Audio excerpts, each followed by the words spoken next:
fellow Space Tribe members. Welcome back to another episode of That One Time I Was Abducted by Aliens. My name's Jamie. My name is Bree, and we're two sides of the coin. Bree. Jamie. Bree. What's our episode about today? Today we had the pleasure in interviewing John Desouza. Yeah, he's a former FBI agent with 25 years of top secret security clearance under his belt. He has investigated and collected experiences on paranormal cases for the last 2 decades. And during all this time, he's been collecting what he calls the real X-Files. He's also an author and the chief editor of the Age of Math's Awakening books. I think what's really cool about this is just this year, I think it was the second episode that we released of this year, I actually had mentioned him because we were talking about X-Files just coming out and a lot of the little truths that they had in it. And I spoke about a episode I watched of Beyond Belief with George Norrie, and John Desouza was on there. And I was so surprised to hear that this was a real FBI agent who had these X-Files. And he was the real X-Files guy. He was the real FBI agent who had these files. You know, it's weird because we watch these shows and we think it's just all sci-fi, but there's always real bits of truth. There's always some type of story or baseline that is actual fact. And he was the man. All right, so let's just get straight into this interview because I'm super excited about it. So I hope you guys enjoy. Welcome, everyone. This is X-Man John Desouza coming to you from the lush deserts of Arizona. From the secret site under the Grand Canyon to the haunted western town of Bisbee to the red mystic mountains of Sedona, like a blazing dirt devil tearing through the old landscape and piercing the veil. Thanks for joining me and your wonderful hosts, Jamie and Bree, who rant, question, and conclude about this inner, outer, and unseen world. And, oh yeah, about that one time I was abducted by aliens. Well, thank you so much for coming on today. We really, really appreciate you setting time to talk with us. Oh, that's my pleasure. My pleasure. I'm pretty stoked to be on here with you guys because I've been looking at you guys' stuff, and it's pretty awesome. Totiwaba. Thank you. So I want to start off by asking you, what really got you into the paranormal side of this kind of community? I know it started, in the FBI with you when you were researching things, but what on a personal level really got you involved in this kind of work? Well, on a personal level, I'll tell you, it was back when I was a kid. I mean, even as young as 10 years old, when I started having my experiences, where I had my observation experiences and contact experiences with alien visitors and UFOs. I can tell you, literally, I had my parents took me to a party in some kind of a fiesta in New York City, and I was there. It was a big, huge, I guess it was a wedding reception, and it was hundreds of people there in some rented hall. And I was out there with a bunch of little kids. We all ran out into the night because we were tired of being in there with the adults. And we went out, and it was about 1 a.m, really late at night. And it was a beautiful starry night out there. And we probably shouldn't have been running around in that neighborhood, but we ran like a mile away from the rented hall where we had been. And it's like maybe a dozen kids, and we were just playing tag and Rigalevio and having fun out there. And at one point, another kid, a bigger kid, hit me in the stomach, and I went down on the sidewalk, and one of the girls yelled, "He's really hurt." And so they all ran back to the rented hall and left me out there. And so I was looking up between the 2 tallest buildings I'd ever seen to that point, and there was a big dark spot in the sky where the stars were blotted out, and it was like a dark ink cloud. And I looked closer at it, and some spotlights started coming out the bottom. And they were coming out and coming towards me.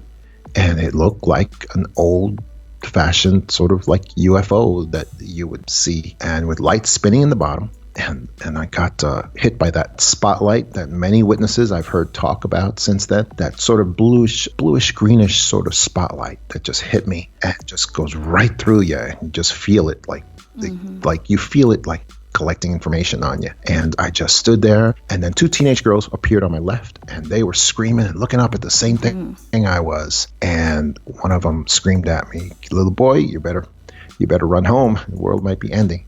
And then right at that moment she said that, it was like me and the UFO kind of changed our minds at the same time. I took a step back out of the spotlight, and the thing reversed course and started going back up into that black cloud. And then the cloud disappeared, the thing disappeared, and I ran back. And those 2 girls, by the way, just disappeared too. I I just figured they ran as fast as I'd ever seen a human being run. They were like completely out of sight. Whoa. And I just ran back to the hall, tried to tell my parents what happened, and that didn't go well until we got home.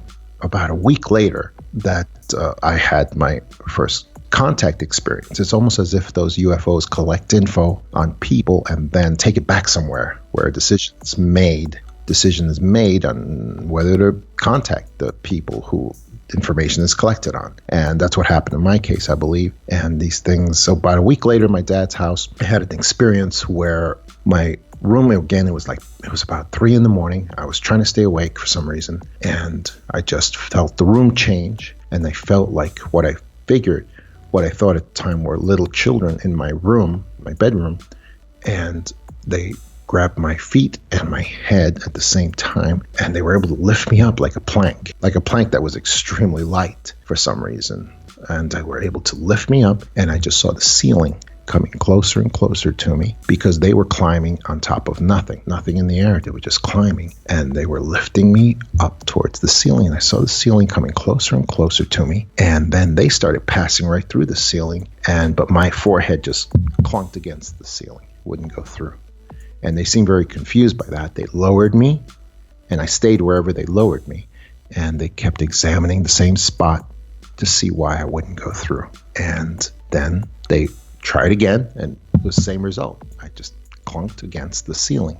But as they were doing that, I was able to move my neck a little bit more and more as they were clunking my forehead against the ceiling there. And I was able to kind of see them. I saw that they were not children. They had the appearance of like the classic grays with the sort of misshapen head and the eyes, those giant black eyes that wrap around the face. And I was also able to look down, and my parents' bedroom were right off of my bedroom, and the door was wide open, and I could see into there. And that way I could actually see the creatures that were with me, because there were 2 more on the ground over my parents' bed, and they were holding their hands out over my parents' bed as if they were using some kind of field to keep them asleep, because my parents were in pools of sweat, and they looked like they were twisting and turning, trying to wake up, and they couldn't. And then the one that was on the ground closest to me, I saw him turn his head towards me, and I saw those, and that was the first time I saw one of these things very clearly. And I could see that they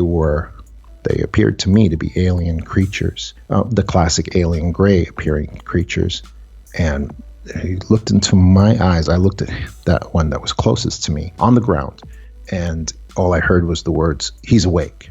And as soon as I heard that, it was like a cord was cut, and I just fell like a sack of potatoes into my bed. A lot of springing going on, and they were gone. Wow. All of them were gone. That is intense. Yeah. And it's crazy that you remember it so clearly as well. Yeah. A lot of people in the community, they have these experiences and, they don't remember so much detail. So it's amazing that you can kind of remember, your head clonking on the ceiling and stuff like that. It took a while for all of it to come back to me, but eventually it did. And it becomes like a clear memory, like it just happened yesterday. Wow. I do believe that they do kind of do a pre-scanning sometimes, that maybe you come across a sighting and for whatever reason there's a type of maybe energetic exchange, and then like you said, maybe the information goes back somewhere, and then they decide if they want to contact the person another time in a more intimate setting. I definitely think that's what happens, and it sounds like that's exactly what happened with you. Yeah, and from all the cases that I've looked into in the years since that, we do see that very often, that we have that observation experience with people where it's almost like they're trying to grab their interest, to make them interested and fascinated, and then that just sort of draws them in, and then the contact goes forward later on. And it seems like that's something very, very popular, familiar. Yeah, and I think a lot of skeptics, too, they say, like, oh, well, I don't see UFOs, I don't see this, so how can I believe in it? But I think that if aliens are really contacting us on a personal level, they're probably only contacting those people who, have those vibrations that are ready to accept those kind of things. Yes, and that segues into another theme that I think is really important, which is that I really believe that people are selected and chosen for this kind of experience at a very young age, and some of them know that it's gone on and some of them don't. And that really connects to the fact that I think young people are the key to really getting to the truth of these matters in so many areas, because in the movement to really tear down this embargo against truth that has been enforced for so long against knowledge about alien visitors and UFOs, we have to, getting to young people and getting young people to understand is the most important thing that there is. Because the older people, they're just in a different world. They're still in like 1947 with Roswell and figuring that out. And that doesn't help us. That doesn't help anybody.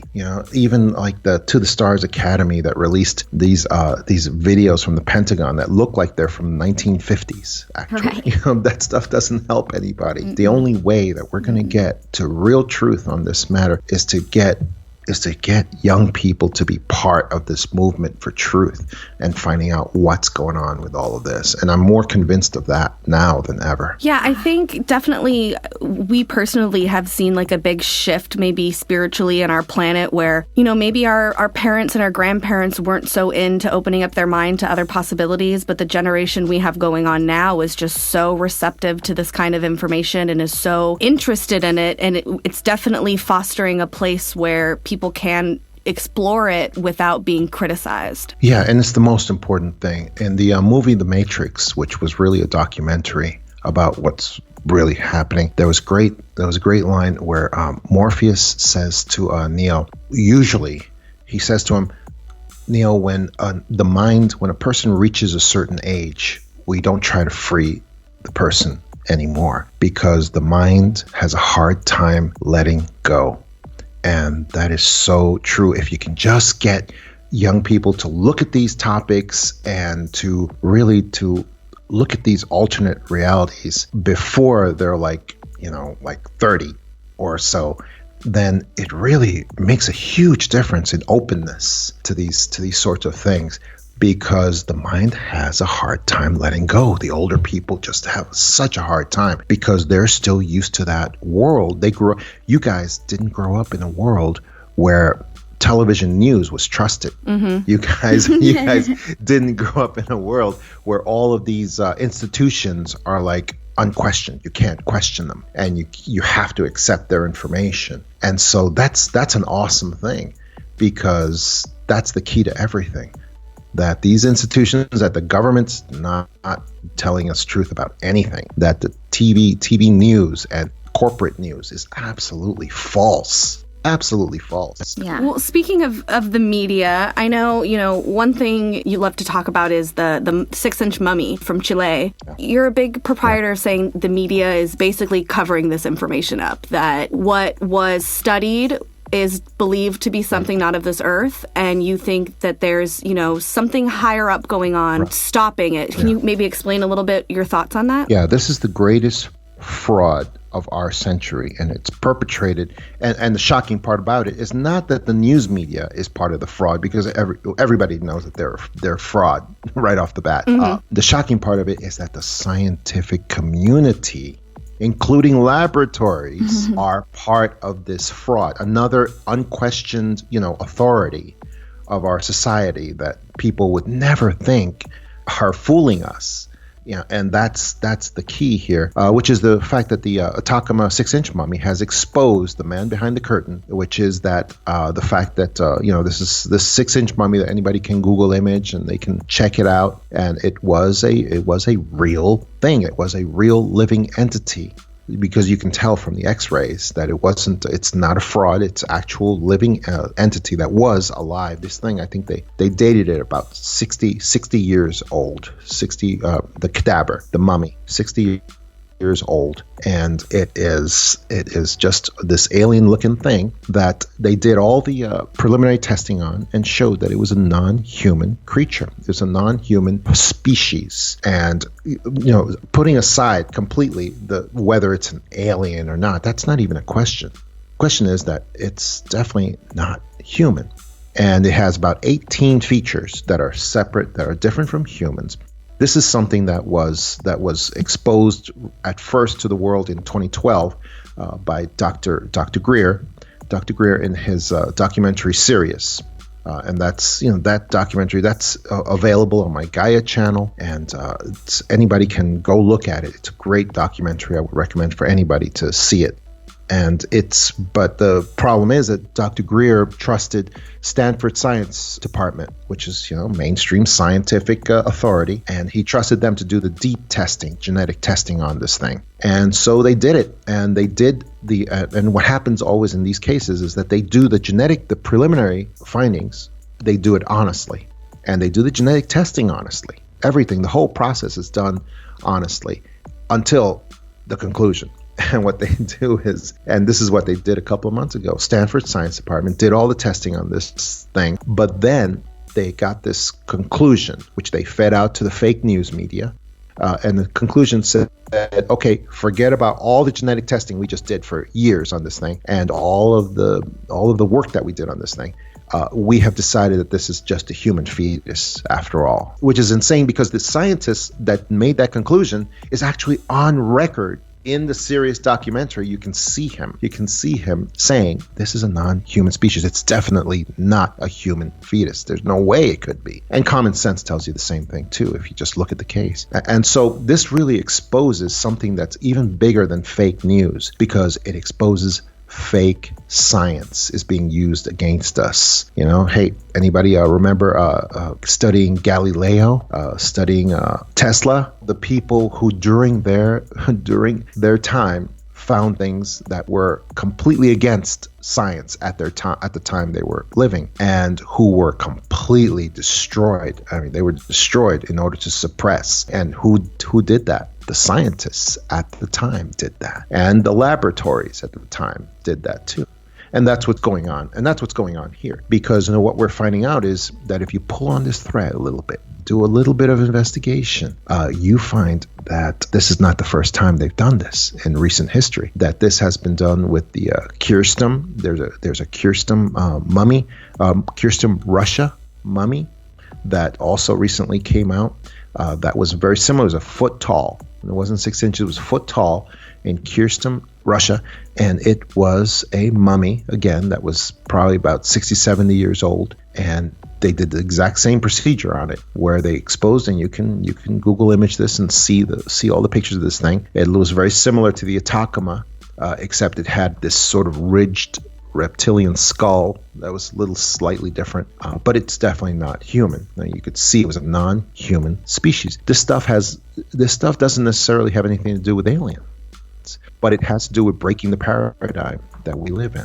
What I kind of get from it is not necessarily, it doesn't really matter what this mummy is or isn't. What matters here is just that the government, once again, is lying to our faces in some way, shape, or form. Or not even government, just the higher entities that are, moving all the pawns around behind the scenes are constantly, tricking us. And right. It kind of drives us a little bit crazy when people are like, oh, our government wouldn't lie to us, or the people who are in charge would never lie to us. And I kind of look at them and I sigh and I'm like, don't you watch the news or look at they're just lying to you all the time. The Pentagon came out not that long ago saying, oh yeah, we've been studying UFOs for a long time with black money. It was a secret project. Yeah, we did that. You would think that would be some sort of an indication for people that, hey, guess what? Our government does stuff all the time and lies to us that we don't know anything about. I think that's why this time it's science. And the word you were using, just mainstream science, I've been saying that for a while too, because I think it's just another tactic where they use an opinion where you would, put on a pedestal and you would believe 100%, to then come in at the very last minute and say, oh, no. It wasn't an alien, guys. This is the reason. And I think we've seen this a lot recently, even with this Tabby star. This thing that's been baffling people for years and years, and then last minute come out and say, oh, no, guys, it's just dust. Space dust. We're in this weird place where we really can't believe anything, in my opinion. If something's been told to us, I just don't really know how much faith I can put into it. Exactly.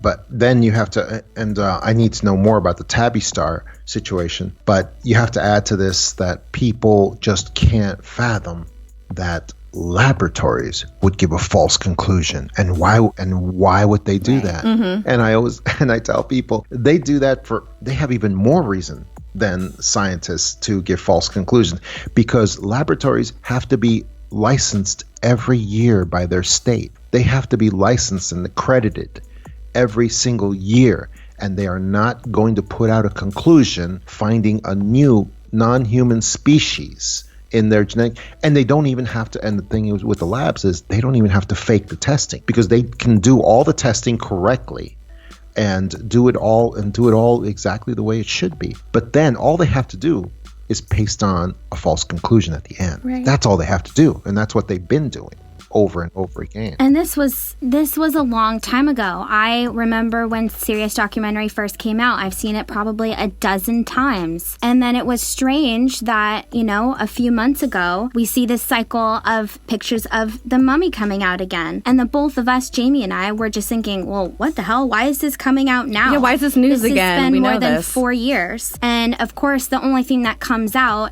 is an answer pretty much saying that it's not an alien. That was really the only side of the story that just all of a sudden popped up 4 years later. Right. It didn't make any sense. Right. Which, again, is a lie. If you apply a little bit of common sense and high school biology, you can remember that the one thing they can't do is that they can't say it's not an alien because they don't have alien genetic samples to compare against. Right. Mm-hmm. So how can any scientist or lab put out a statement that something is not alien when they don't have basis for comparison? Yeah. They don't. So right away, if somebody just has a little common sense, they can listen to that and say, okay, that's BS, absolute BS, because you don't have a way to do that. I think I remember you saying the DNA results, there was about a 10% difference between our human DNA and the DNA of the Atacama alien. Yes. And then I think I also heard you say that even just with apes, that it's a 1% difference. Yeah, 1 to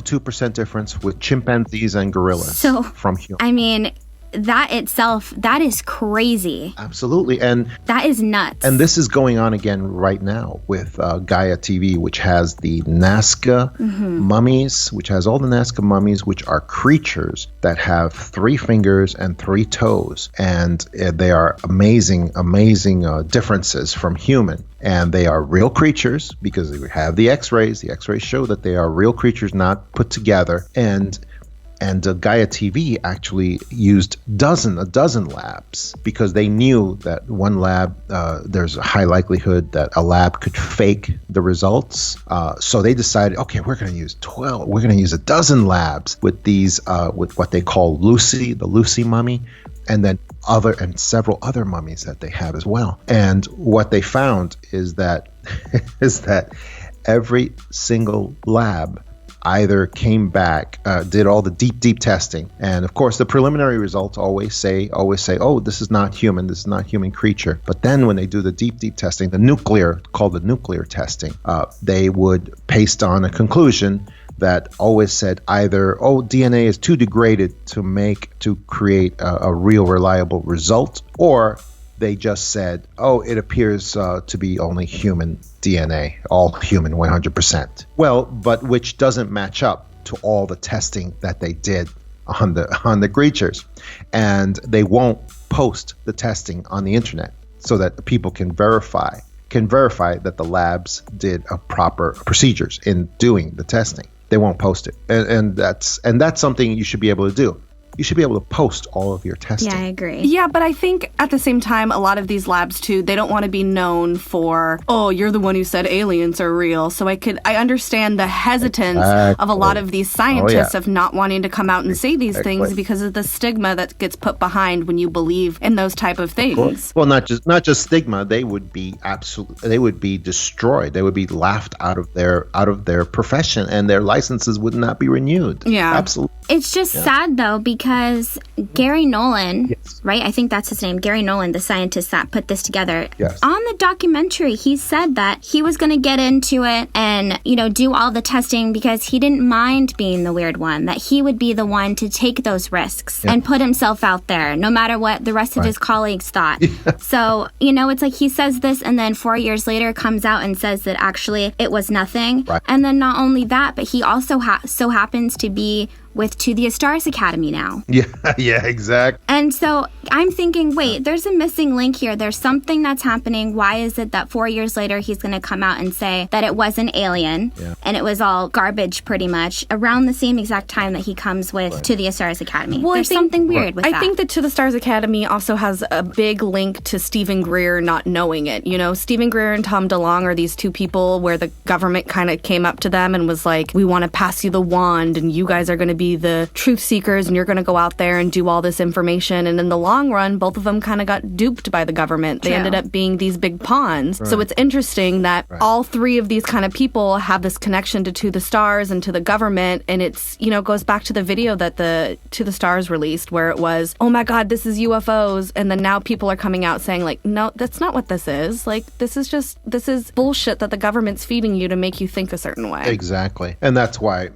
that's why these guys, you're right, that Stephen Greer and Tom DeLonge are in very similar positions because, Dr. Greer, unfortunately, all of the BS that Gary Nolan told him is the reason why he trusted Gary Nolan with the actual Atacama mummy so that he could even destroy parts of it in order to do the nuclear testing on it. And Dr. Greer was in shock when Gary Nolan went against everything he ever said, which he's on record. He's on record saying, and he's on video, and people see the things, and he's on record saying this is not a human species, and we are going to conclude that it's not a human species. And then, 4 years later, he stabbed Dr. Greer in the back, and not just him, but everyone with this finding, because he showed that he's more concerned about his grants and his tenure at Stanford University and the goodies that he gets. And also he got some awards from Department of Defense, U.S. Department of Defense, after making that finding. So this is all part of one integrated system where this is going on, and mainstream science is not here to serve the people. It's just not, and it's not doing that at all. Well, I think that's why it's important, though, to get so many, kids today into the sciences and things like that, so we can kind of stop the stigma of this older generation who's trying to put a cap on what, we can learn or what knowledge we have. And I think if we have, more and more scientists who don't give a shit and aren't worried about, getting funding for their labs and stuff like that, a lot more information is going to come out. Yeah, well, the investigators have to own the laboratories. This is the only way we're going to be able to get to the truth of this. I was recently on with George Nuri on his Gaia show, and that's what I said to him. I said to him, because he said to me, well, how are we going to ever get to the truth of these things when these mummies come out, and how are we ever going to find it? And I told him, I said, George, we've got to own the labs that do these things, that do this testing. It's the only way we're going to get. And that really, and because he's of a certain age, that really disturbed him, because he said, well, then if you own the labs, then people are going to believe it's biased, that the conclusions are biased. I said, no, because you post the results on the net. Right. You post all the testing, the thing that they're not willing to do. You post it all. Put it right up there, and people can look at it and see it. And if they're scientifically inclined, they can read it and see what that it matches up with the conclusion. That's what you need to do. But it goes back into the same thing that I said. It's like people of a certain age just can't accept that scientific authorities could be lying. Well, not could be, they are. Definitely. Right. Just like you said, they're still stuck in the, are UFOs real, and still stuck on what happened at Roswell. We're talking about weather balloons and pieces of tinfoil. Both Jamie and I were just kind of like eye roll when we think of people wanting to, talk about Roswell, because it was so long ago. It's kind of like they're here. Don't we all know this? Let's get over it and let's move on, and let's get into the deeper discoveries of it. Let's move forward.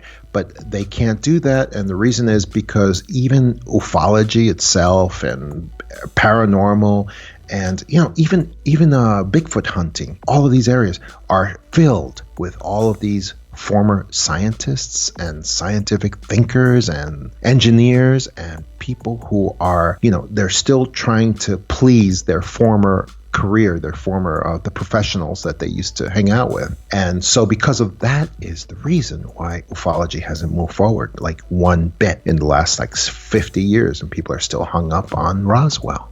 That's the reason, because we're depending on these scientific thinkers and these scientific people, and it's just insane that that's going on, because this area and all areas of the unknown will not move forward as long as people still defer to the scientific way of thinking. Yeah, I think Roswell is kind of an interesting topic. We just got back from Alien Con, and we were at a panel with Linda Moulton Howe, and Mike Barrow was there, David Childress, one of the producers from Ancient Aliens, and they're talking about what happens after Roswell, and afterwards they had opened it up to like a question and answer kind of forum, and I ran straight up there and I was like, everybody talks about Roswell. What else should we talk about? Give me something else, because we've talked about Roswell in, well, and out. Yeah, that's what I and said. give me something different. Give me a different crash site so that we can go over and look at it, because I think at this point we've looked at Roswell from every angle. We've gotten all the information we can get out of it. It's time to move on to the next one. Yeah, exactly. I mean, and I want to be respectful towards people who still want to talk about like who killed JFK, but really it's like come on. We've got things going on right now that are very similar to who killed JFK, and we need to really refocus ourselves and just let go of that stuff and just look at things that actually are relevant to our lives today. And so that's so important. I'm so glad that you did that, and I hope that they listened.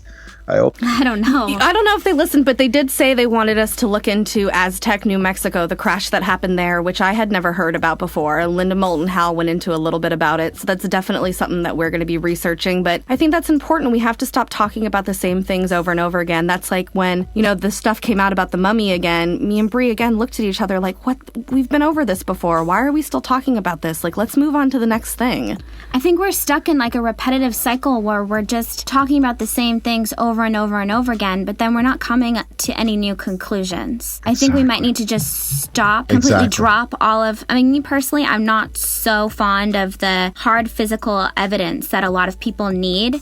And I think because a lot of what's happening is not physical, there is no hard evidence. Yes. It takes your experience, and to me, that's where we need to go. That's where we need to explore. We need to open up those doors, come up to conclusions that just sound absolutely out there, because I think we've said this multiple times that the truth is stranger than fiction. Yes. Of course. And Bree, I think that's where the answers lie. And Bree, that's exactly why I want you to look at my book, The Extra-Dimensionals, because that's exactly why I wrote that book, to look at new things and new conclusions to move this whole UFO argument forward, because that's exactly what Extra-Dimensionals is. It is the proposal that maybe this is not a physical phenomena, that maybe alien visitors are not locking themselves into rockets like we would, into tin cans and sailing across space like we would. Because they're not like us. They are absolutely not like us. They are. This whole area is a question of wormholes and gateways. That they are actually here with us, because they are coming in through here all the time, coming in through Earth and then returning through Earth all the time, constantly, because they are not coming from outer space.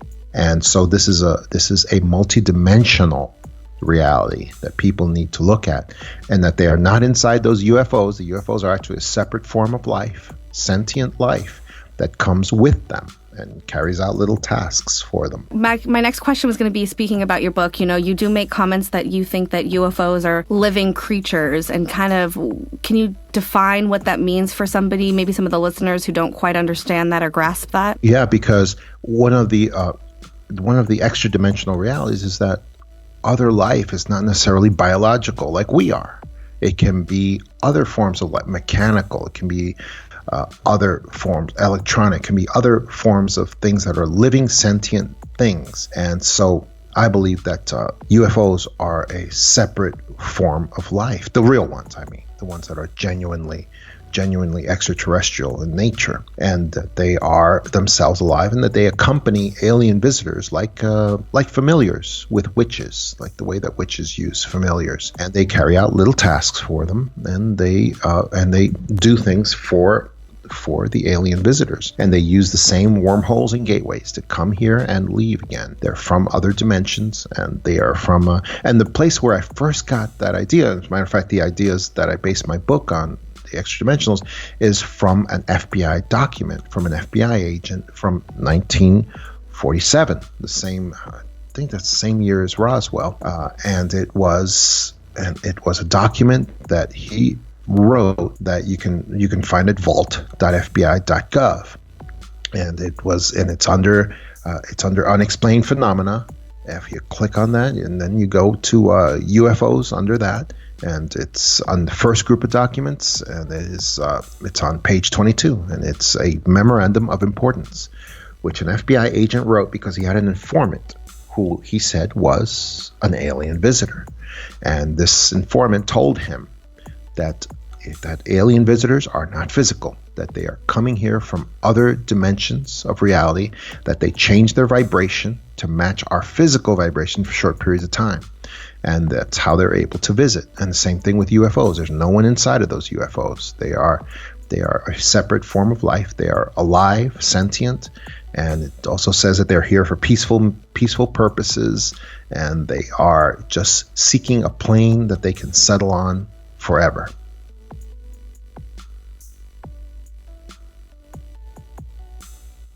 So I happen to also think that a lot of these UFOs are alive and sentient. There's been quite a few that I've seen where when you just observe their movement, it's so fluid and it's so hard to describe. There's just no way that it could be a solid craft like we would have here on Earth. And what I've noticed is they definitely respond to what kind of vibes and energy that you're putting out yourself. Exactly. And so, I mean, I've done this a lot where, just kind of your intention and sending out as much love as you can. And when there's a big group of people that do that, you'll tend to have a big sighting. Yeah. And you will see those exact types of UFOs that are just glowing and they're orbs, but yet they move and it looks like they can shift into all these different... It's the strangest thing. It's almost like a jelly ball. Right. And they also signal. Yeah. They'll signal in response to queries and to, if people say, give us a signal, give us this, and they will respond. It's because it's a form of life. Yeah, exactly. Yeah, there's that type of exchange between us and them. And so, I think about how if we can sort of call them in that way, then when they choose to visit us in general, like I know I've had a weird experience, Jamie has, obviously that's why we have the show, because we both have been contacted personally. And I wonder if there is some sort of energetic signature that resonates with them and they can feel that. And maybe we weren't ready for it yet, but then they came to us kind of like to wake us up, to remember to this and to kind of go down this trail of trying to figure out what is the bigger picture here, because it's absolutely one-on-one. Most of the experiences that we've had, it's like we've only experienced ourselves. It means something deep to ourselves. I just can't help but think that there has to be some strange, maybe on a soul level or some type of overall signature that we have that we're kind of calling each other. Absolutely. There is. And that is something that they have you marked for, and that makes that facility, makes it very facile it makes it very easy for them to contact with you and to exchange spiritual energy. Because this is all based on spiritual energy. And that's how you know what it is you're contacting, and that's how you feel it and you're aware of it. And so now imagine that what you're talking about is going on times many, many thousands all across this country with a lot of different young people who are experiencing the same things. The only difference is that you embrace it. You openly admit it and embrace it. And so many people out there, they try to suppress it and try to ignore it, and maybe it'll go away. But it doesn't. It's always in it. And that's why they're listening to your show right now.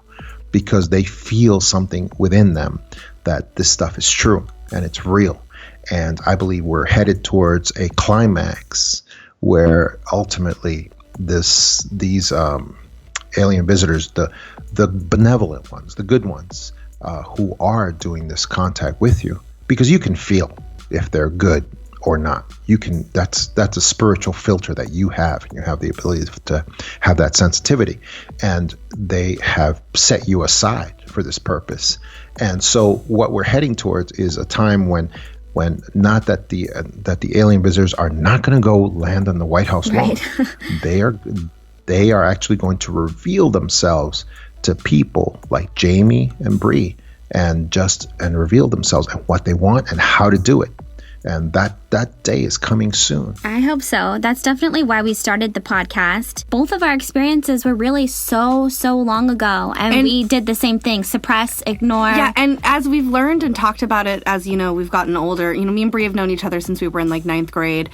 Both of our experiences happened at the same time. And even though they happened at the same time, we never talked about it with each other until we were older. And that we realized that literally within days of each other, we had like our really big experiences that kind of stuck out and made us really get into this kind of field. Wow. That means that there's probably a larger group of people, circle of people that had very similar experiences at the same time as you guys as well. Oh, absolutely. I kind of say this in a joking way to people when I meet somebody and it feels like I know them. I always say to myself, like, I bet you I met you in the spaceship. Yeah, and it's a joke, but it's real. But it's totally real.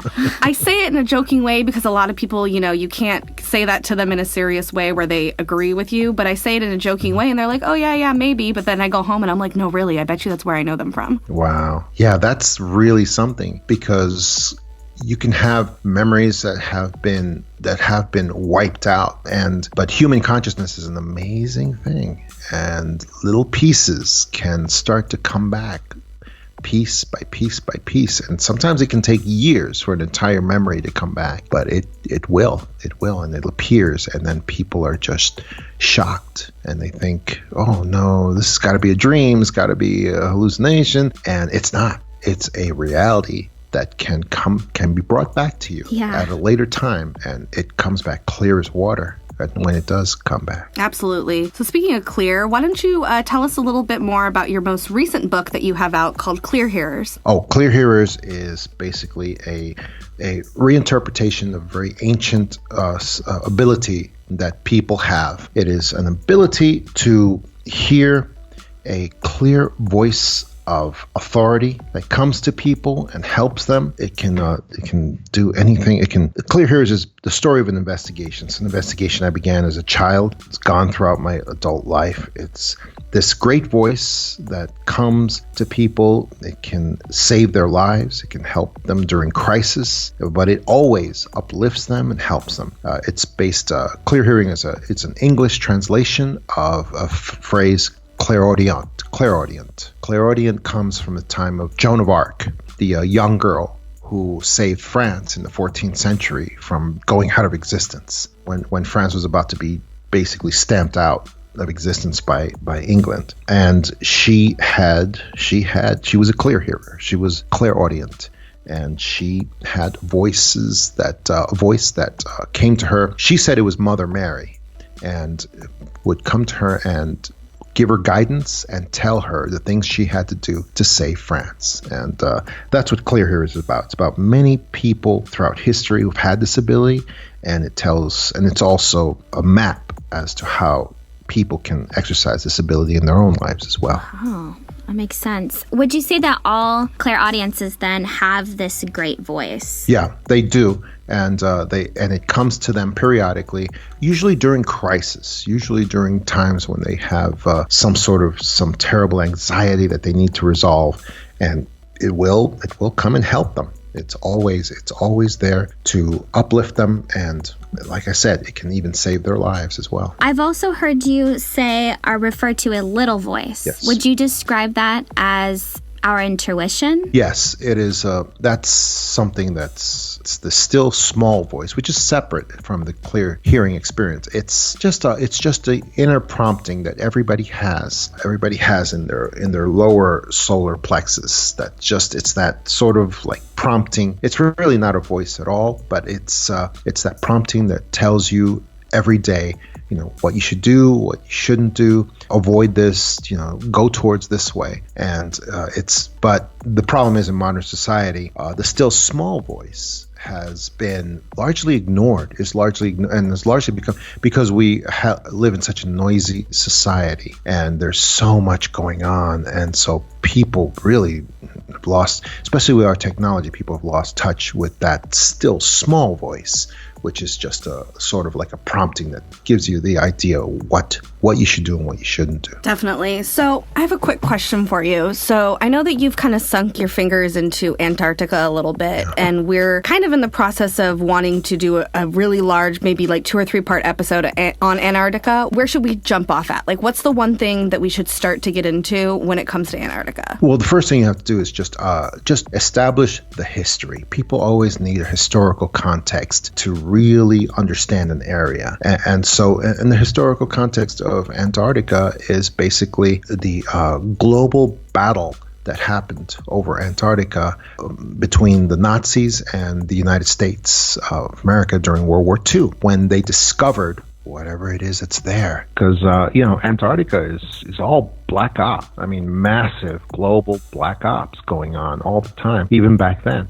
And so Admiral Byrd, went over there with a flotilla, an Army, a Navy flotilla, to go and attack New Schwabenland. And his entire host, like 12 warships, was attacked by UFOs and destroyed. And he had to call off the operation, and he had to bring them back. And there's little clues to all this stuff being the case.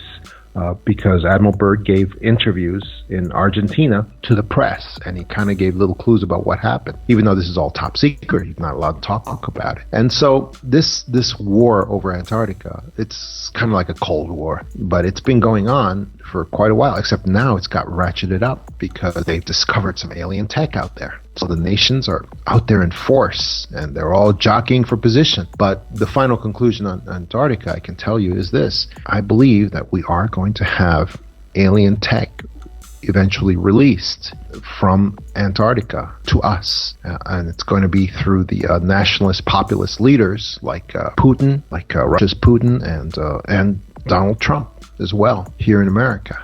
And I think they're getting ready for that. That was part of the reason that Donald Trump declared the Space Force, this new branch of the military, so that he would be able to release new technology and put it out to the people and have kind of like a way to get that done and say that, it's because of the Space Force. It's not because of aliens.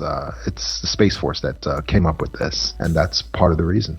Yeah, I think our government right now is definitely gearing us up in some way, shape, or form for something to happen. I mean, with the Pentagon coming out about we've researched UFOs, and then Trump coming out saying Space Force, it just seems that the government is trying in some way to get information to us, and maybe there's something above them that's stopping it, but by God, they're trying. Yeah, and also it's another way that President Trump is doing a slap in the face to the elite powers in control, to the cabal that rules the earth, because he was basically letting them know that he's coming for their secret space program. That's the one that they think is untouchable and that no one can ever find out about, and that they can run quietly and peacefully while they collect all this stuff. And he was basically, with the Space Force thing, he was signaling to them that he's coming, and he's coming for their entire secret space program, and he's going to grab it all. I mean, I hope that I live in an era where more information is going to come out. I can't say that I truly believe that that's going to happen in my lifetime, but I'm hoping within the next 2 or 3, real disclosure really happens. I know people say all the time, disclosure's happening, but I wish it would happen on a mass level and in your face, irrefutable, hey guys, this is it. And right. I think that we're gearing up for that within the next 100 years. Yeah. 100 years. Yeah. I'm going to give them a little wiggle room in there, because you never know. Which is too bad, because I'll miss it. Both of us will. I won't be there to look around and say, I told you I wasn't crazy. I mean, we could always have our consciousness uploaded to an AI, so we might be here. There you go. You never know. But no. I think we're looking at the sort of thing you're talking about, Bree, happening within like the next couple of years. I think for sure. That would be amazing. Yeah, and not just that. I think we're going to have a complete transformation of our society based on tech, that has been released. It's going to be similar to 1947 when we had so much technology transfer. We had this explosion of technology. And I think that's happening. That's going to be happening basically right now. I mean, in the things in the year that we're in right now, I think a lot of that's going to be happening. And it's going to be, some of it's going to be, termed as disclosure. Some of it's going to be termed as everything but disclosure. But I think our society is going to be transformed, and a lot of tech that we can't even imagine right now is going to be released to all of us. And it's going to be, it's going to be some of the stuff that Tesla wanted us to receive, like free energy at the time that he tried to do it, so many years ago when he got crushed. I think that a lot of people are afraid of free energy. I've always been a big proponent of it. I believe that the pyramids have a lot to do with free energy, and I know a lot of people, I've gotten in a lot of arguments with people about it, but I think free energy is where we are next, and saying it's going to change our society is an understatement. Yeah, absolutely. Because, people have got to be waking up to this petrol gasoline society structure that we're under is just ludicrous. It's ludicrous. Well, and our government has fought so hard to keep us under that petrodollar. You talk about some of the, wars or things that go on, the stuff I'm sure you've seen, but from being in the FBI, a lot of it always goes back to the petrodollar, and a lot of people don't want to admit that or accept it, that, money makes the world go round. And, a lot of the reasons the cabal or the higher powers are trying to suppress a lot of this information is because then it takes down their infrastructure. When you take money out of the equation, what really do they have over everybody? Well, not only that, it would eliminate the reason for wars that were in so much war is going on. And that's a whole nother industry that the cabal wants to keep running, is the war industry that helps them in so many ways. And once you eliminate petrodollar, you eliminate this, it's like a domino effect. So many of their other industries are then irrelevant. The need for them is gone completely. And that's why they're fighting so hard right now. They're fighting so hard. What do you guys think about Q? I haven't done enough research on it to effectively make my comment about it yet. Okay. Before you get married, to make yourself more prepared for being married, I want you to listen to a video that's out there, the Plan to Save the World. The Plan to Save the World. Very, very important. You've got to watch that. It's the video. It's the primer. It's the basic primer on Q and the information that Q is putting out to the world. Yeah, I've heard the bits and pieces about Q. I haven't, like I said, I haven't gotten quite into it yet. When you're inside of this kind of community and researching these kind of subjects, it's a huge rabbit hole. You get one little hook and then you go down, and then you're in a subject that you never even started off looking into, and you're like, wait, how the hell did I get here? Yes, that's why it's so important that this is a basic education video. It's just 13 minutes long, and it's the Plan to Save the World, and the accompanying video is how America was almost destroyed by criminals. That's the second video accompanying the first one also. All right, well, we'll have to check those out. Definitely will. So thank you so much for interviewing today. We're just about at the hour mark now. So do you want to let all of our listeners know where they can find you at, where to get your books at, where you are on social media? Yes, please check out my website is JohnTamabooks.com, JohnTamabooks.com. Also, please check me out on Amazon, where my books are, and you can read the first 50 pages for free of the extraterrestrials, my explanation of who alien visitors are, what they're doing, and why they need contact with you. And then also my book, The Para Investigators, which is the story of all of supernaturally gifted investigators, who they were and what they did, and because it's a very common phenomenon. And and also my last book, The Clear Hearers, which is about a paranormal ability that you probably have right now. The Clear Hearers. I'm sure after we finish that book, we'll beg you for a second interview, and we'll probably have so many more questions after that one's done. We'll probably be bothering you next year at Contact in the Desert. Good deal, guys. Thank you so much, Yeah, thank you so much for taking the time. Such a pleasure. Awesome. Totiwaba, guys. Thanks. Have a good day. John. Thanks. Take Bye-bye. care. Bye. We just want to thank John so much for coming on and being interviewed. We had a blast doing it. It was a lot of fun. He's extremely smart. I love where he's going with this. I think he's going in the direction where we need to go. We need to look at more of the paranormal side of all of this. Yeah, I think, what I kind of get collectively from that interview is we just need to keep looking into shit, man. Like, we can't stop, and we can't let the mainstream media or mainstream science or our government stop us from finding answers to things. I really like that his eye is on the youth and the importance that our voice has, because I am also all for it, not just because we have our own podcast, but because we really, all of us in the youth, we need to start kind of embedding this into our society in order to create a new one. I think most of us are stuck in the kind of rigid, old way of how things have been and not believing in these things, not taking it seriously. It's time for everyone to wake up, and I really do feel like a lot of that responsibility is in our hands. Yeah, absolutely. So I hope you guys enjoyed the interview. Make sure you guys go and buy his books, check him out on YouTube. We follow him on Instagram. He has a Facebook page. Make sure you guys go talk to him, have a conversation. He is more than willing, to talk to everybody. Hit him up. I wonder if he's on OnStellar. Haha, he is on OnStellar. Oh, find him on OnStellar. Get it. So we just want to do a quick few shout outs before we close out here, because we know this is a long episode. I want to shout out Barry, as always, right off the top. From Blue Alien Mystic. Yes, shout out to Veronica. Shout out to Frank Zen. Hey, shout out to Cali Girl. And Wokemore. And it can only be Jared.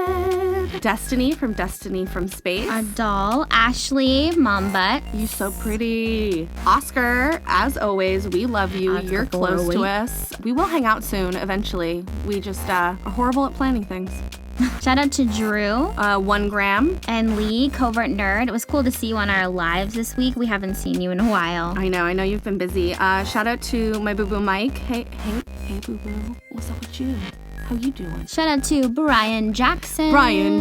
Da-da-da-da-da. He also made an appearance this week, which was nice. Oh, we haven't seen you guys in a while. Same with Two Schmucks and a Mic. Two Schmucks, no fucks. Two Schmucks, no fucks. Shout out to Raya. Raya! We're going to get her on the podcast here soon. I know Raya has a ton of her own experiences that I can't wait for us all to hear about. So hopefully she'll be on here pretty soon. Yeah, also shout out to our new friend UFO Jane. UFO Jane! And so cool getting to see her at Alien Con. And Glurp the Alien, who we also saw at Alien Con. Yes, he was quite a hit. Everyone wanted pictures with him. I do want to take a moment to shout out our newest Patreon subscriber, ScottyDoodle_SW. Scotty! He's over in the UK. We have some goodies on their way to you. I put them in the mail the other day, but I know that UK mail takes like 500 years to get there. So it'll be there soon. Don't worry. That's it's awesome. on its way. We appreciate that. Anyone that gives us any type of support, it means the world to us. You guys are a family. Absolutely. Shout out to AA Ron. AA Ron. AA Ron is our new friend who we kind of sort of met at Alien Con, but didn't really. We were staying in the same hotel. We were next to each other on the dance floor. He would not talk to us. I'm going to assume that he's intimidated by our beauty. Oh, wow. He came on our Instagram live for like 1 second when we were at Alien Con and then disappeared. And then he messaged us later and told us that he was too shy and afraid. Now Jamie will never let him live it down. No, so now absolutely not. He's going to have to join all the time. So he came on our live on last Friday. We made him give you guys a tour of his new house that he just bought. It's actually really nice, though. It's kind of exciting. We're excited to stay there next time we go there. And last but not least, the last person I want to shout out is Sky. Sky, fuck you. Fuck you. I knew you were going to say that. Yeah, just Sky, fuck you. Sky. Yeah. I miss Sky, though. I know, I do I think too. we should probably move because I feel like everyone's around the same area. Are you saying we should move to Southern California?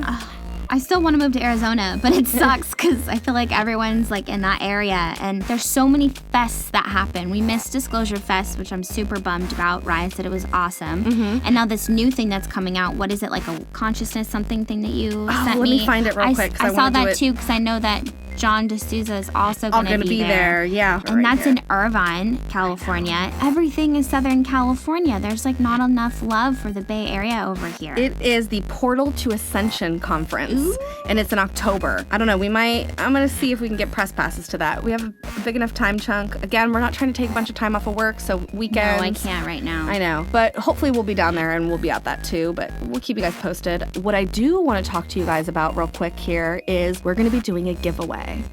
Ooh. awesome. So we got a bunch of stuff from Alien Con, some stuff from Contact in the Desert, a bunch of swag, a bunch of cool like crystals and stuff, and it's a whole package. I'm gonna have some pictures up on our Instagram later. It is going to be a giveaway for our Patreon subscribers. So anybody who gives us $1 or more on Patreon is gonna be entered into this raffle. And at the end of July, we're gonna be pulling a winner and sending all this stuff to you. So if you guys wanna be involved, you guys can look at the Instagram post that will be up on our Instagram. It'll give you some more directions and details. And DM us if you have any questions, but it's only for the people who give to our Patreon. $1 or more, you guys will all be entered into that. So look out for that. That was gonna be really cool. We got some good shit. There's a lot of good shit. I took some good pictures. All right, guys, we love you. We definitely do. You guys are awesome. We appreciate your patience. You know, it's been a really crazy time of year. We just had a lot of shit going on. I'm gonna be leaving here soon. So there's just a lot going on, and we love your support, and we're just gonna keep going at it. We'll get back in the groove pretty soon. But thank you guys again. We love you so, so much. Yeah, you guys can hit us up on Instagram at that one time I was abducted. Please shoot us an email at that one time I was abducted at gmail.com. I know we've been getting a lot of DMs about people who wanting to talk about their stories and come on the podcast. And the best thing you guys can do is if you want to be on the show and you want to talk, shoot us an email. Yeah, shoot us the email. Give us a little outline of what your story is, and some weekend dates and times that you would be available to record is going to be the best way to get a hold of us if you want to come on the show. Follow us on Onstellar at Totiwaba. Totiwaba, Totiwaba. Hey, and that's it, guys. We love you. We love you so much. Fuck you, Mountain View, California. Yeah, Mountain View, California. I'm with it now. Yeah. Fuck you. Yeah. No, that's kind of mean, actually. Is it? I feel like I shouldn't be saying that. Why? Fuck them. They're one of our biggest listener bases, but no one from How there about, will... like, fuck you, Palo Alto, California, because that's where Stanford is, and that's where Mr. Gary Nolan is, who faked the results of the Atacama aliens. Okay, so just like fuck you, Palo Alto. So like just fuck you, Bay Area. Fuck you, Bay Area. See, that's why none of the conferences are coming here, because you're all a bunch of assholes. Is that what it is? That's exactly what it is. I figured it out. Okay. Okay. We're done. Sold. We're All right. done. Bye, guys.